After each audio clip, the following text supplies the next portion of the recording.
இனிமே கண்ணை மூடிட்டு கடலை எண்ணெய் வாங்கலாம். ஏன்னா மந்த்ரா கடலை எண்ணெய் இதயத்தின் தயாரிப்பு. வறுக்க பொரிக்க ஏன் எல்லா சமையலுக்கும் மந்த்ரா தான். மந்த்ரா கடலை எண்ணெய், அபார ருசி, ஆரோக்கியமான உடல் நலம். தென்காசி நகரில் மத்திய அரசின் சாதனை விளக்க பொதுக்கூட்டம் நடந்தது. பாஜக மாநில பொதுச் செயலாளர் ராமசீனிவாசன் பேசினார். தேசிய ஜனநாயக கூட்டணிக்கு பாமக அமமுக வந்தது போல தேமுதிகவும் விரைவில் வரும். அப்போது திமுகவினர் யாரும் தூங்க மாட்டார்கள் என்றார். உடனே இந்த ஊடகங்கள்லாம் இருக்கான், ஜால்ரா அடிக்கிறதுக்குன்னே டிவி சேனல்ஸ் இருக்கு, ஜால்ரா அடிக்கிறதுக்குன்னே பத்திரிகைகள் இருக்கு.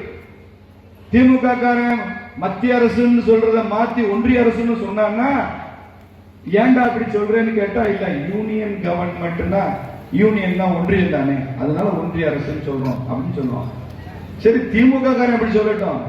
70 வருஷமா பத்திரிகையாளர்லாம் மத்திய அரசு சொன்ன, திமுக சொன்ன உடனே நீ ஏன்டா ஒன்றிய அரசுன்னு சொல்ற அப்படின்னு பத்திரிகையாளர்களை கேட்டா நாங்க என்ன பண்றது, அங்கிருந்து தானே எங்களுக்கு எல்லாமே வருது, அதனால நாங்க அதை போட்டுதான். நாங்க மட்டும் மத்திய அரசுன்னு சொன்னா விளம்பரம் வர்றதை சொன்னேன், தப்பா நினைச்சுக்காரு. நாங்க மட்டும் மத்திய அரசுன்னா ஐயா கோச்சுக்குவாரு, ஸ்டாலின் ஐயா கோச்சுக்குவாரு அப்படித்தான்.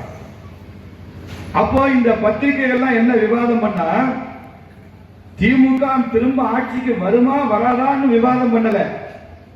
என்ன விவாதம் இருக்கிறான், திமுக 200 இடங்களை வெல்ல முடியுமா முடியாது, விவாதத்தை பாருங்க. அண்ணா திமுக பிஜேபிக்கும் கூட்டணி அறிவிச்சாரு. அறிவிச்ச நாள்ல இருந்து இதுவரைக்கும் ஒரு திமுக நாங்க 200 இடத்துல ஜெயிப்போம்னு வாயை திறந்து பேசவே இல்லை. ஒரு இடத்துல பேசல, அது வரைக்கும் பேசிட்டா 200 இடம் தான், 200 210 அப்படிதான் டிபேட். 200க்கு குறைஞ்சு 180 190 கூட இல்லை. அமித்ஷா வந்தோடனே அப்படி. அப்புறம் உங்களுக்கு கூட்டணி பலமாக இல்லை, உங்கள் கூட்டணியில் அதிமுக பிஜேபி மட்டும்தான் இருக்கு, மற்ற கட்சிகள் இல்லை. எங்க கூட்டணி பாருங்க, காங்கிரஸ் இருக்கு, கம்யூனிஸ்ட் இருக்கு, விசிக இருக்கு, திமுக இருக்கு, இருக்கு. அது எப்படி இருக்குன்னு சொல்றேன் பின்னால.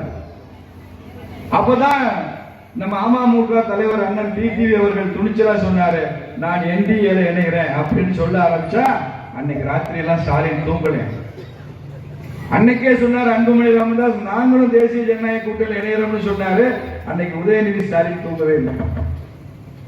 இன்னும் 2 நாள் பொறுங்க, விஜயகாந்த் கட்சியும் இந்திய கூட்டணியில் இணைவோம் என்று சொல்ல போது ஒட்டுமொத்த திமுக தூங்க போறதில்லை. யாரும் தூங்க போறதில்லை, யாரும் தூங்க முடியாது. வலிமையான கூட்டணி, திமுகவை வீழ்த்துகிற கூட்டணி, ஆட்சிக்கு வருகிற ஒரு கூட்டணி அமைத்து விட்டு இன்றைக்கு இந்த மேடையில தென்காசியில பேசிக் கொண்டிருக்கிறோம். தென்காசி மாவட்டத்தின் 5 சட்டமன்ற தொகுதிகளிலும் தேசிய ஜனநாயக கூட்டணி தான் வெல்ல போகிறது. பிஜேபி ஏடிஎம்கேயும் ஒரு கூட்டணி எப்படி இருக்கு, காங்கிரசுக்கும் கம்யூனிஸ்டுக்கும் தமிழ்நாட்டில் கூட்டணி, கேரளாவில் கூட்டணி இல்லை.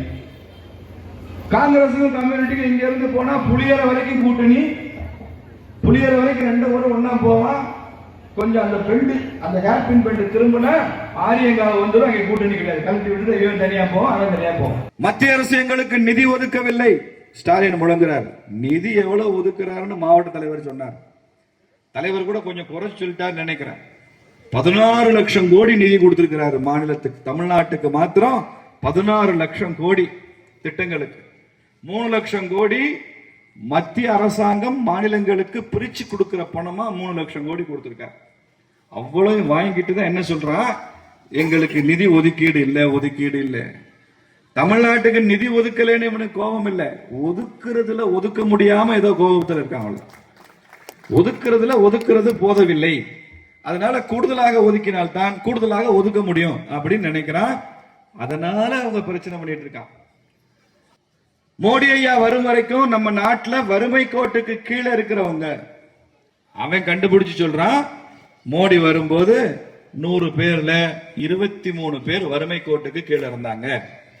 இப்ப அதே உலக வங்கி ஒரு அறிக்கை கொடுக்குது, 12 வருஷம் கழிச்சு இன்னைக்கு நரேந்திர மோடி வந்ததுக்கு அப்புறம் அவருடைய ஆட்சியில 100 இந்தியர்கள்ல 9 பேர் தான் வறுமை கோட்டுக்கு கீழே இருக்காங்க அப்படின்னு உலக வங்கி சொல்லுது. 23% வறுமை கோட்டு கீழே இருந்தது மாறி இப்போ 9% தான் வறுமை கோட்டுக்கு கீழே இருக்கு. இதுல பெர்சன்டேஜ்ல பார்த்தா இப்படி தெரியும். ஆனால் 12 வருஷத்துக்கு முன்னால நம்ம மக்கள் தொகை 130 கோடி தான். 130 கோடியில 23%, இப்ப 140 கோடியில 9% பார்க்கும்போது பெர்சன்டேஜையும் கடந்து பல லட்ச கோடி குடும்பங்களை வறுமையிலிருந்து அவர்களை நிவாரணம் அடைய வைத்திருக்கிறார் நரேந்திர மோடி என்பதுதான் மோடி அரசாங்கத்தினுடைய சிறப்பு. ஆட்சி மாறும், காட்சி மாறும். இதே கடையநல்லூர் நகராட்சியில திமுக நிர்வாகம் இல்லாமல் தேசிய ஜனநாயக கூட்டணி ஆட்சியை கைப்பற்றும் போது கடையநல்லூர் நகராட்சியின் அத்துணை தெருக்களிலும் அலங்காரமாக நரேந்திர மோடி அவர்களது திருவுருவப் படத்தை எடுத்து போய் தார தப்பட்டையோட பட்டத்து யானை அணிவகுக்க நாங்க போய் அந்த நகராட்சியில போனோம். அந்த போட்டோ வைக்கிறோமா இல்லையான்னு பாடுறோம், வைக்கிறோமா இல்லையான்னு வைப்போம். வைக்கத்தான் போறோம். 2 மாசம் தான், 3 மாசம் தான் உள்ளாட்சி தேர்தல் வரும். என்ன ஒரு ஆணவ போக்கு! வச்ச படத்தை எடுக்கிறான் நகரின் நலன் கருதி அப்படின்னு சொல்றோம். இதையெல்லாம் நாம் பார்த்து கொண்டிருக்க முடியாது. ஒரு நகராட்சிங்கிறது ஒரு பானை சோத்துக்கு ஒரு சோறு பதம். ஒரு உதாரணத்துக்காக நான் இதை சொல்றேன். இப்படி தமிழ்நாடு முழுக்க பல இடங்கள்ல இந்த திமுக ஆட்சியுடைய அக்கிரமங்கள் நடந்து கொண்டுதான் இருக்கு. அதையெல்லாம் அகற்ற வந்தவர்கள் நாம, தீமையை ஒழிக்க வந்தவர்கள் நாங்க, தீய சக்தியை ஆட்சியிலிருந்து அகற்ற வந்தவர்கள் நாம் என்ற உறுதிமொழியை எடுப்போம், வெற்றி காண்போம். இனி நமக்கு ஊன் உறக்கம் எதுவும் கிடையாது. வேலை ஒண்ணுதான் பிஜேபி காரனுக்கு இருக்கிறது, வேலை வேலை வேலை தான். அதனுடைய விளைவு நமக்கு வெற்றி வெற்றி வெற்றி தான். வெற்றிவேல் முருகனுக்கு.